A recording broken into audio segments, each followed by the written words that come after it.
Hi everyone, welcome to the second episode of Anicia in Cryptoland. This series aims to introduce those early stage projects with original ideas. Today our guest is Taylor from Enum DAO. Hi Taylor, how are you? Hi, I'm doing well. How are you? Yeah, I'm good. So glad to have you here. So to start with, Thank you. could you briefly introduce your project? Sure. So my name is Tyler. I'm the head of product and growth here at Enum. And what we're doing is we are replacing phone numbers with sort of this novel NFT messaging endpoint that can serve as a globally routable phone number within applications like Signal. Yeah, that sounds interesting. I have changed my numbers for many times. Every time you have to go to another country, you need to change your number, or otherwise they gotta charge you for the roaming fees. I think it's gonna be great if you can have, you can have a universal number for everywhere. Yeah, absolutely. So we're super, like, we've got a lot of sort of core philosophies. Obviously, decentralization and security encryption are really, really critical to us. And so if you've ever used an application like Signal, for example, which is quite popular, there's 40 million or so users out there. It's fantastic and it's encrypted within the Signal ecosystem, but there's one major security vulnerability, which is the phone number itself. And so current day phone numbers are susceptible to problems outside of the system. SIM swapping, or excuse me, phishing is quite a problem, SMS spam, but one of the other really big concerns is SIM swapping. And so a lot of people that use these encrypted messaging applications, they love the encryption, but they hate giving out their phone number. And so we're going to replace that with something that is this novel messaging NFT that serves as kind of that phone number endpoint. It does serve as that phone number endpoint. They can exist and communicate with the legacy telco infrastructure, so you can still text your mom or call your mom who's maybe not using that our version of the messaging application, but within the system, it's all end-to-end encrypted. And then you also get some added benefits by being able to have additional sort of Web3 add-ons, right? So you can do native payments, you can do things that you don't really get within a current SMS infrastructure, if you will. Okay, that's great. And could you tell us more about your teams, your background, etc.? Sure. So our team actually, we've worked together for over 2 decades, not myself, but in total. So our CEO and founder and head engineer worked together back 20 years ago, building kind of cutting edge firewall applications. They built one of the most commercially successful firewall applications. The rest of our team, we've been working together for the better part of 6 years now, previously on a blockchain identity company called LifeID. And now we've moved on into Enum. And so we've got a really long-standing kind of team relationship that we've worked together on different projects. And so so our team consists of engineers. We have a sort of a head of our DAO and ecosystem, and then I'm on the product and growth side. So I'm bridging the gap between making sure we've got a really killer user experience, and then we can do things that sort of resonate with the community and help get that out in the world. Yeah, that's great to start with the Web3 ID. I think this is actually really a trend. How do you come up with the idea to get an NFT number project? That's a great question. It is sort of a combination of many years of experience, both on building this sort of new kind of Web3 identity infrastructure, as well as our CEO. He was actually SIM swapped a few years ago. And so that SIM swapping really led to, we need to find a better way to be able to communicate than relying on these sort of insecure phone numbers. And so what's really interesting is there's quite a few parallels between the identity problem and the identity issue and also phone numbers. Interestingly enough, there are over 5 billion phone numbers in the world. And so it is really considered the primary sort of identifier, if you will, for communication. The problem is that most people don't want to share those, and most people don't want to give them out. And then they come with a whole host of all these security vulnerabilities like SIM swapping. And so we really think about this problem space as kind of a combination between we're solving a identifier problem that is used for messaging and communication specifically, but that solves a lot of kind of the legacy security vulnerabilities as a result. So that's how this problem came to be. And really it's all of the learnings that we did around building identity structures and or infrastructure that is used sort of in this new way that we can think about decentralized identifiers, and also being able to focus primarily within the communication and the telecommunication messaging space for something that ends up really functioning as a identifier, if you will, but in a way that is specifically for communication. Yeah, that's great. Actually, I've never seen any similar project on the market, and that's why I would like to invite you as my guest of my show. I know there are a lot of other projects which use wallet as a way to messaging to each other, but I don't know. Did you ever find any similar project in the area of maybe a messaging or as the identifier? Have you ever found any? Yeah, that's a good question. There are some projects out there that are doing messaging with like a wallet address, for example. And so the way that we're thinking about things is that our NFT messaging endpoint is actually a globally routable phone number. So we are in the process of getting allocation of an 883 code, which for those who aren't familiar, it's a global area code that exists outside of a geographic reason. And they're built specifically for these sort of novel use cases. And so what makes our project a little bit different is that we are able to interop with the legacy infrastructure, but we can also provide a far more secure end-to-end encrypted experience for those that are already using, for example, a Signal with 40 million people. And so what that enables us to do is that we can have a Web3 endpoint that you can do native Web3 messaging with, but it also exists outside of just that ecosystem.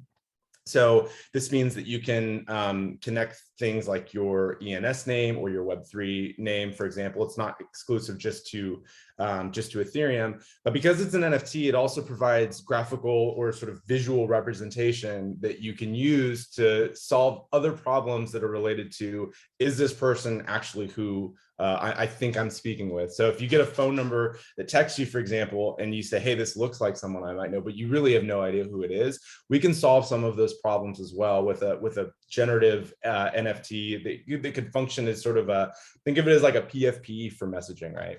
So you can use that as a way to say, hey, this is how you can get in contact with me, but you also can be able to verify by going, this is some of the benefits that you get with blockchain, right? Where you can go and actually say, yeah, I know who I'm speaking with.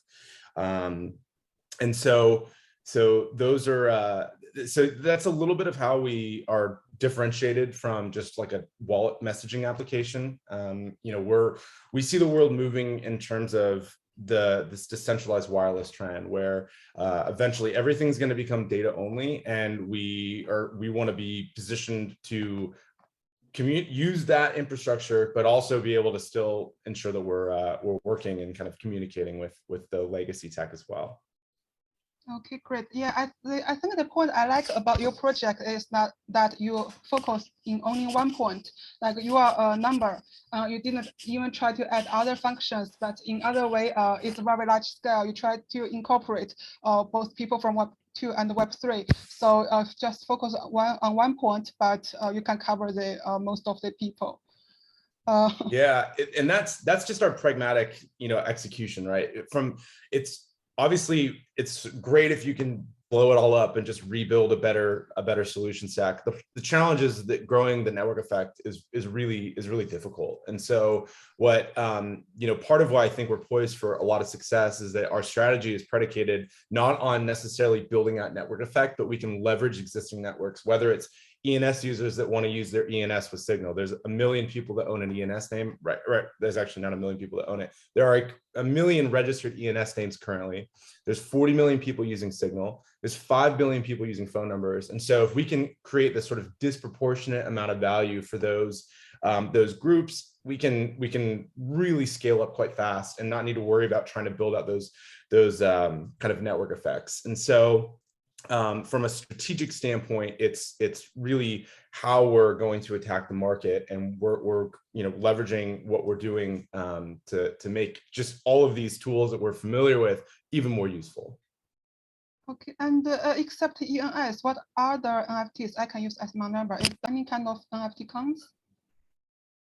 Yeah, so the to unpack that a little bit, the Enum itself is a generative, it'll be represented as a generative image that you can associate other images with. So it's not to say that this will become like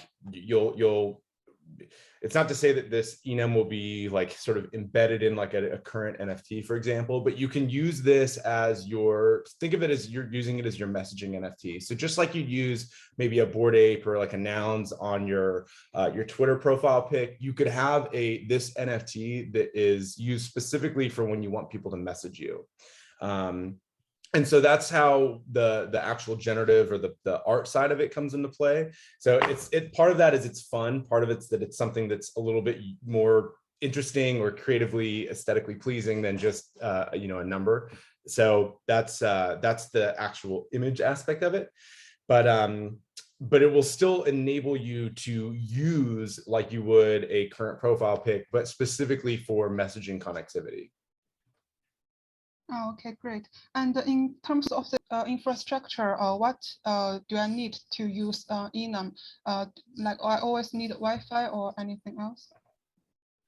Yeah, so in terms of the infrastructure, you will need either Wi-Fi or a data plan. And so as I mentioned a little earlier, we do see the world moving with data only. Like eventually you will not be paying for cellular or SMS. That's down the road. You'll be paying for data only.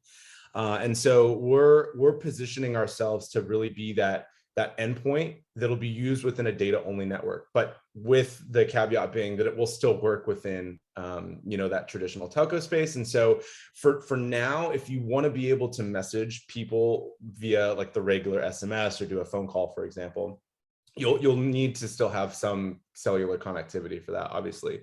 But with just within the ecosystem, Wi-Fi totally works, data totally works.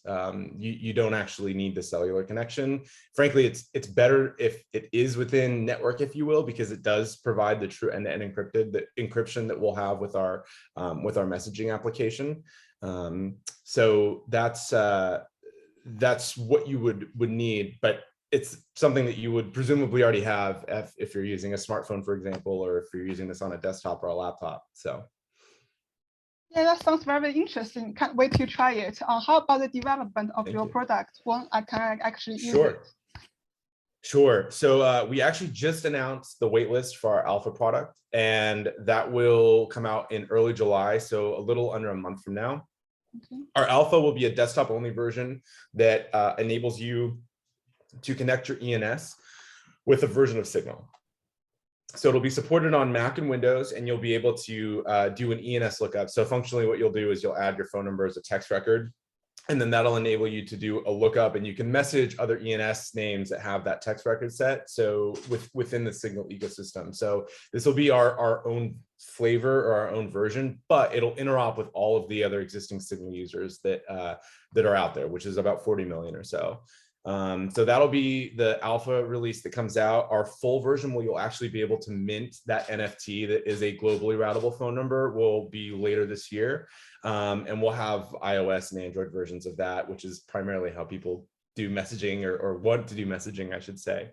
But this alpha release will be really great because it'll give those, as I mentioned, I think it's around a little under 400,000 like people that actually own these ENSs, but there's over 1 million of them registered. So all of those folks will be able to use their ENS name within the Signal ecosystem. Okay, and in order to join the alpha test, do you need to subscribe in somewhere? Or yeah, so if you go to our Twitter or if you go to our Discord, we've got it pinned. There's a landing page where you can go and sign up, and you'll get added to the waitlist there. So once you're added to the waitlist, when our alpha becomes available, we will share it out. So our Discord members will get first access to it. And then if you share the link and you message us in Discord, you'll get priority access there too. So if you go to either our Twitter, which is just EnumDAO, or if you join our Discord, which is also linked on our Twitter account, those folks will get priority access. Okay, that's great. And for those who are watching this video, I'm going to put all those links in the description. If you're watching this, you can be the alpha tester. Okay. Yeah, absolutely. Okay, so I think that's all for today. Thank you very much for joining us. Looking forward to hear more development of Enum. Thank you so much for having me. It was a real pleasure getting to chat with you. Thank you very much. I will see you later. Bye-bye. Take care.